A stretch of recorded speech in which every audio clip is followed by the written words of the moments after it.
வணக்கம், welcome to star police academy. So சரித்திரம் history சீரீஸ்ல இன்னைக்கு பார்க்க போற டாபிக் சிந்து சமவெளி நாகரிகம். ஸோ இதுல முக்கியமான நகரங்களை வந்து பார்க்க போறோம். ஸோ அதுக்கு முன்னால இந்த சிந்து சமவெளி நாகரிகம்னா என்ன அப்படின்னு வந்து பார்க்கலாம். ஸோ இது வந்து ஒரு நதிக்கரை நாகரிகம். ஓகேவா? எந்த ஒரு நாகரிகமே எங்க தோன்றும்னா நதிக்கரையில பக்கத்துல தான் தோன்றும். அப்படி இது சிந்து நதி பக்கத்துல தோணுதுனால இதன் பெயர் சிந்து சமவெளி நாகரிகம்னு சொல்றாங்க. ஸோ இதற்கு பெயர் மற்றொரு பெயரும் உண்டு, அரப்ப நாகரிகம் என்ற சொல்லக்கூடிய மற்றொரு பெயரும் உண்டு. எதனால இதற்கு அரப்ப நாகரிகம் அப்படின்னு பேருன்னா முதலில் அரப்பான்னு சொல்லக்கூடிய இடத்தை கண்டுபிடிச்சதுனால இதுக்கு அரப்ப நாகரிகம் பேர். ஸோ எப்படி இந்த சிந்து சமவெளி நாகரிகத்தை கண்டுபிடிச்சாங்கன்னு நம்ம பார்ப்போம். டல்ஹௌசி பீரியட்ல 1848 56 வரையும். ஸோ இந்த காலகட்டத்தில் வந்து பார்த்தீங்கன்னா ரயில்வே பாதை வந்து அமைக்கப்பட்டது. இந்த ரயில்வே பாதை அமைக்கப்பட்டது மூலமா இது நமக்கு இந்த சிந்து சமவெளி நாகரிகம் சொல்லக்கூடிய இடம் வந்து கிடைச்சது. சரியா? ஸோ இதுல நம்ம முக்கியமான இடங்களை பத்தி இதுல நம்ம பார்ப்போம். சரியா? ஸோ வாங்க போகலாம். ஸோ முக்கிய நகரங்கள், இந்த முக்கிய நகரங்கள்ல முதல் நகரம் பார்க்க போறது அரப்பா. சரிங்களா? ஸோ அரப்பா என்ன சொல்லக்கூடிய இந்த நகரம் எங்க இருக்குதுன்னு வந்து பாத்தீங்கன்னா சிந்து நதியில கிளை நதியான ராவி நதி கரையில பக்கத்துல அமைஞ்சிருக்கு. முதலில் இந்த அரப்பான்னு சொல்லக்கூடிய இந்த இடம் கண்டுபிடிக்கப்பட்டது. அதனால் இதற்கு சிந்து சமவெளிக்கு அரப்ப நாகரிகம் என்று பெயர். சரியா? ஸோ இதனுடைய கீ பாயிண்ட்ஸ் நம்ம பார்க்கலாம்.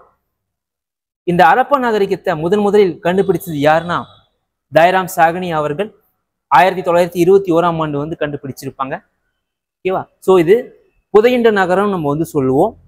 எங்க இருக்குன்னு வந்து பார்த்தீங்கன்னா மேற்கு பஞ்சாப், மாட்டுக்குமாரி மாவட்டம், பாகிஸ்தான்ல இருக்கு. ஓகேவா? ஸோ ராவி நதிக்கரை பக்கத்துல புதையுண்ட நகரம். ஓகேவா? ஸோ தமிழ்ல வந்து அரப்பானா இதுக்கு புதையுண்ட நகரம் பேரு. ரைட்டா? ஸோ நெக்ஸ்ட் நம்ம போகலாம். ஸோ மொகஞ்சதரோ. ஸோ இந்த மொகஞ்சதரோன்னு சொல்லக்கூடிய சிட்டிக்கான கீ பாயிண்ட்ஸ் நம்ம வந்து பார்ப்போம். சரிங்களா?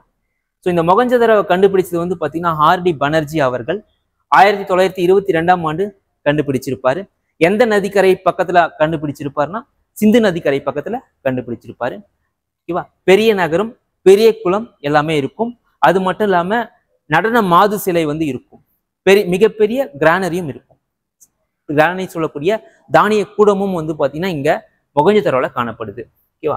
எந்த இடத்துல இது அமைஞ்சிருக்கு மொகஞ்சதரோ அப்படின்னு பாத்தீங்கன்னா சிந்து மாகாணம், லகர்கானா மாவட்டம், பாகிஸ்தான்ல அமைஞ்சிருக்கு. ஓகேவா? ஸோ இதுக்கு மற்றொரு பெயர் இடுகாட்டு மேடு, பிணமேடுன்னு சொல்லுவாங்க. இந்த இடுகாட்டு மேடு, பிணமேடு தான் சிந்தி மொழியில மொகஞ்சதரோன்னு பேர்.